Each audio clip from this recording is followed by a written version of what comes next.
Hello and welcome to New Filmmakers Los Angeles. I am delighted to be joined here today with the amazing filmmaker Chiara Hollender of Women of the Earth. We're currently doing live from Los Angeles to Vermont right now. We're journeying through this virtual platform. But for those that haven't seen Women of the Earth, let's take a look at a clip.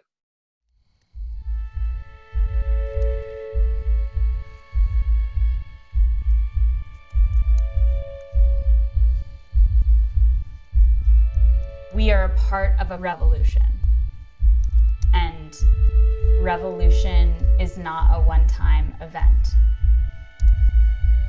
Being here and knowing that there is untapped potential is plenty of hope in a very dark time.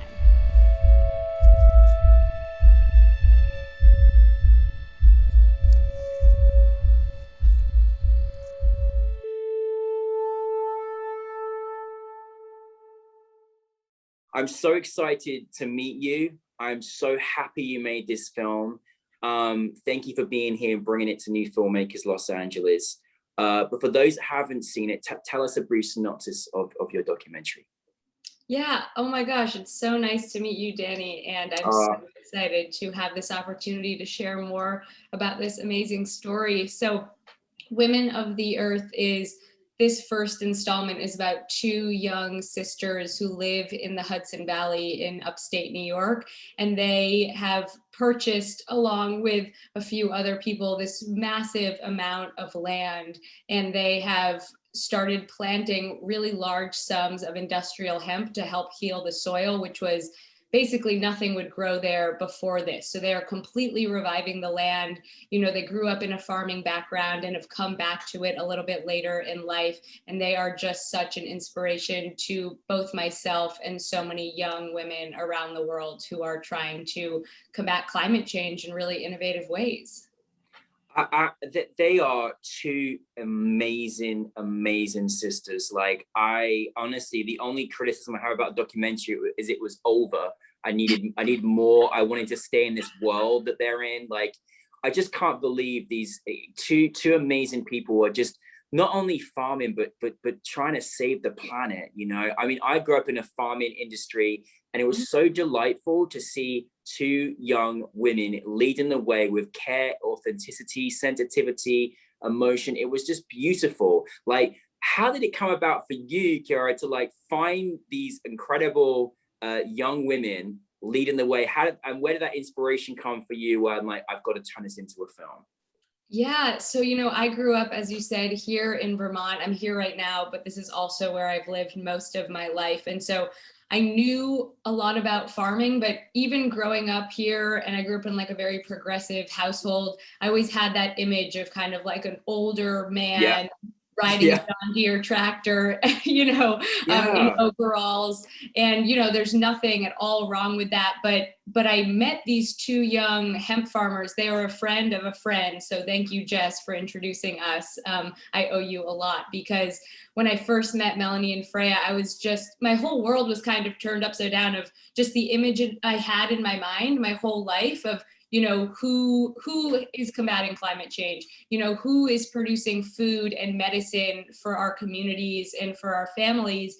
And when I met these two young women, I was just like, holy cow, they are, you know, living a bit off the grid outside of a big city. You know, they spend a lot of time with each other, which I just find really, really admirable. I have a sister as well, and I just think it's so incredible that they work with each other day in and day out. And so I was introduced to them through a friend of a friend. I ended up taking a trip just to kind of see what they had going on. I'm always interested in people doing new things with the land and with food. I'm like a huge food person. I love to cook. I love to eat. And I went up there and I felt this overwhelming sense of peace and also this overwhelming sense of purpose. And I think that really came from them. And as a storyteller, you know, sometimes you just meet people and you're like, I was first blown away that nobody had already told their story, because it is such an incredible story and the way that they grew up and the work they're doing. So, you know, I went up and visited a few times, and then I presented them this idea and they were totally excited about it to just explore it. I think also, Wow. you know, young women don't always give themselves the chance to celebrate themselves in this type of way. So I also just wanted the shoot to be this great big celebration of the work that they're doing. It's amazing. I mean, it really is actually, and I actually can't wait. My niece actually is working on a farm herself, and I was so happy. And she's, again, you know, you realize as we've grown up that we've just seen this older, you know, male figure, you know, as a farmer. And you know what was so, I mean, I grew up with you know, a single mom, and she even wanted to work out on the farm, and they said, no, you can't do this. And I felt like, no, my mom can do this, you know. And it was, and the analogy that you put in, I just can't wait to just see more amazing women on the farm. And because there was something that you mentioned in the film that they mentioned about, you know, the mother to the mother nature, and it just made me tear up with emotion, because you really, not only, they weren't just farming, they were caring. And you really felt that about those two sisters. Did you feel that energy when you were there? Like, they were caring for the planet in a way that was just, we're in good hands if this is how farming is moving in the future. Absolutely. And I mean, you know, it's something that they possess, but I think a lot of female identifying people possess. Just, you know, throughout history, we traditionally take care of children, we're traditionally teachers, we're traditionally in these caretaking roles. So it only makes complete sense that we'd also be taking care of the earth as the ultimate mother. And gosh, yeah, what you said, I think that that's a lot of women's experience. You know, when you don't see somebody doing something, it's really hard for you to go out there and do it. And so just seeing them, and they are so badass, and they are just so full of this like light and hope.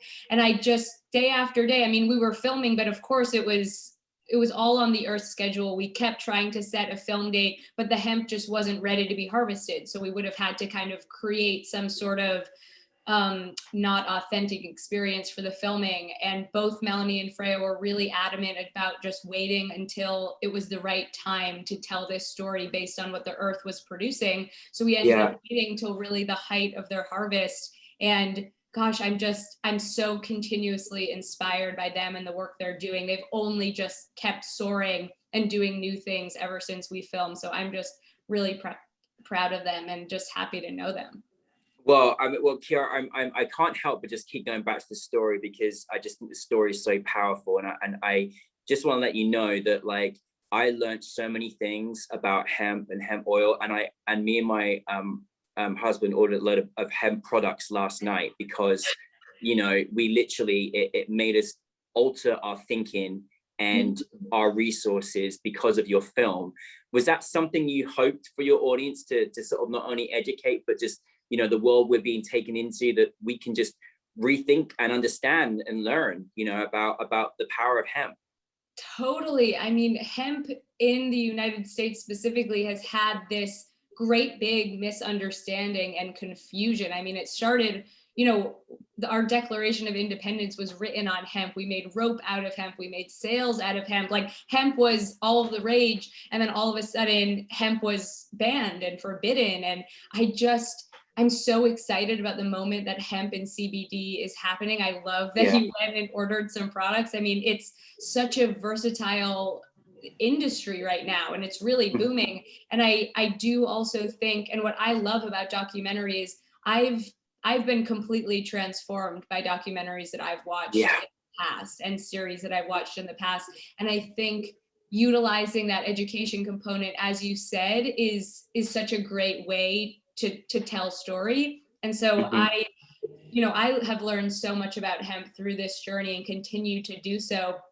But yeah, part of what I really hope, you know, especially for people who have aches and pains, and especially for people who have had that confusion, and maybe who own land, but they're thinking, my land isn't really that good and I can't really grow anything here. Maybe you buy some hemp seeds and just try it out. It's so versatile, and there's so many different ways to use it that I was really excited to be able to also kind of inform people as well about all of the different things that hemp can bring to our world. You know, but let me tell you, you're such a great storyteller. Like, you know, you really are. And there's so much I want to ask you about this film. But I even love, you know, one thing that you did in there that was just really powerful. And I thought, what a lovely legacy for these two sisters is when you got them to, you know, ask about each other and how they feel about each other. And I started crying with that, because I was like, we don't often get the opportunity on camera to say how we feel about each other to our closest people that we're with. And that was so powerful. Like, was that an element you wanted to bring for them to kind of appreciate what they're doing together? Like, how did that come about? Because that was really moving for me. I thought that was beautiful. Yes, thank you for bringing that up. I completely agree. I don't think we take the time to tell close people in our lives how we feel about them enough. And we did a few interviews with them together. And then I just had this idea of maybe let's split them up, because, you know, when you're next to somebody, how you talk about them is different than when you're alone. And yes. I mean, I'll tell you, I was crying my eyes out when they were talking about each other when I was interviewing them, because it was just so pure and wholesome and beautiful. And especially, again, back to the sister thing, I think, you know, sister relationships can be really hard and competitive, and familial dynamics in general can be really hard. So getting them and taking the time for them to talk about each other. And as you said, you know, I think oftentimes too, it's in these really big moments where people take time and talk about each other, you know, weddings and birthdays and anniversaries, but, you know, not everybody has the time or gets the space to have those big moments and events. And I really wanted these two people to be able to celebrate each other just right here and right now, not for some big occasion, but just because of who they are. Yeah, no, definitely. And honestly, I mean, you know, as a documentary filmmaker, you know, you've really got to gain the trust of your subjects and what you're working with. And I just think you could tell how much they trust and appreciate, you know, because it comes out, it shows in the documentary, it shows their freedom of expression. And I love that. So for you, Chiara, like, what drives you in storytelling? Like, what subjects, what themes, like, what's next for you? Like, what do you really enjoy the most? Because I you know, you've changed my life by watching one of your films, but I want to know what drives you when you're creating and making. Yes, thank you. My gosh, so many things. I have so many dreams.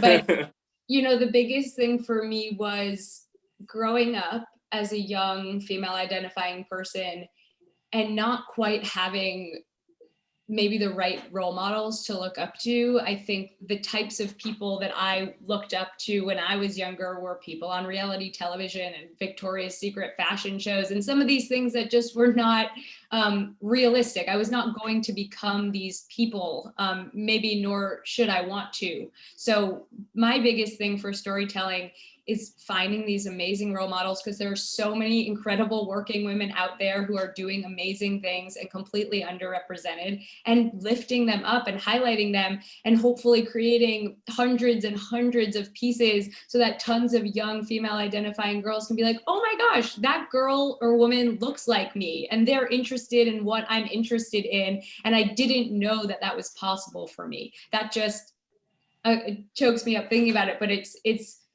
something that I just think we need more of, and we need to give young girls a chance to broaden their horizons for what's possible. We just do. I'm so glad that you said that, because I mean, I only grew up with women and they were my role models growing up, and that was normal for me. But I think, you know, one of the things that you captured in this particular film is just I mean, we'd be living in a less crazy, horrific, violent world if women led the way. And you know, with the depth of just their authenticity and togetherness. And, you know, I just think that you really kind of captured how farming could be so different, you know, for if women led the way, because, you know, they gave birth to, you know, and so the fact they were just opening that to Mother Nature, and it was just, you know, it's just so special to witness. And so I can't wait to see many more of your stories. What is next for you? What is next for you on the horizon?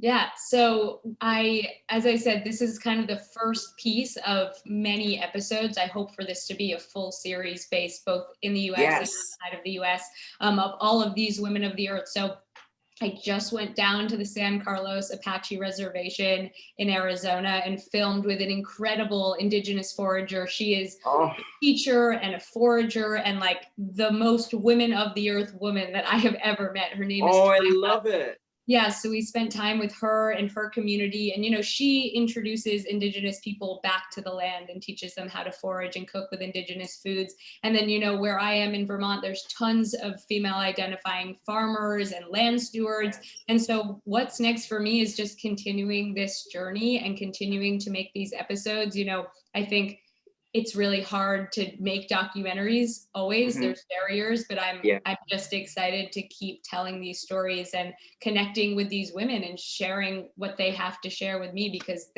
every time I meet another woman who does this work, it really changes me. So I just want to keep this train going. I'm so happy you're making this project. Like, this is just, you know, this is everything that we need to see on our screens, and discover these great human beings around the planet. You know, I obviously, you know, from everything you've spoken about, I just want to finalize on a question that for any, you know, filmmaker out there, storyteller, maybe in particularly a female identifying storyteller or filmmaker that may want to share incredible stories, what kind of advice do you have that you'd like to share with them in anything that you've learned in your career thus far? Yeah, I'd say don't be your own worst enemy. I think there's a lot of obstacles out there. So be really, really kind to yourself and know that there's only one of you. So what you have to say is inherently important, because nobody else has your perspective and has to say what you have to say. But yeah, and I think just keep going. You know, not everybody will think your ideas are the best. But if you believe in yourself, I think that goes a really, really long way. Yeah, no, amazing, amazing. Well, listen, thank you for Women of the Earth. We can't wait to see more episodes. We need more, we need more. This is an amazing project, and we're here, and we're so grateful you brought it to NewFilmmakers LA. So thank you very much. Thank you so much, Danny. I really appreciate talking to you, and to everybody at NewFilmmakers LA. Thank you for having this female identifying series and film possible. So thanks so much. Thank you. Well, we just want more. Just keep making more great content, and we'll be happy. Thank you so much.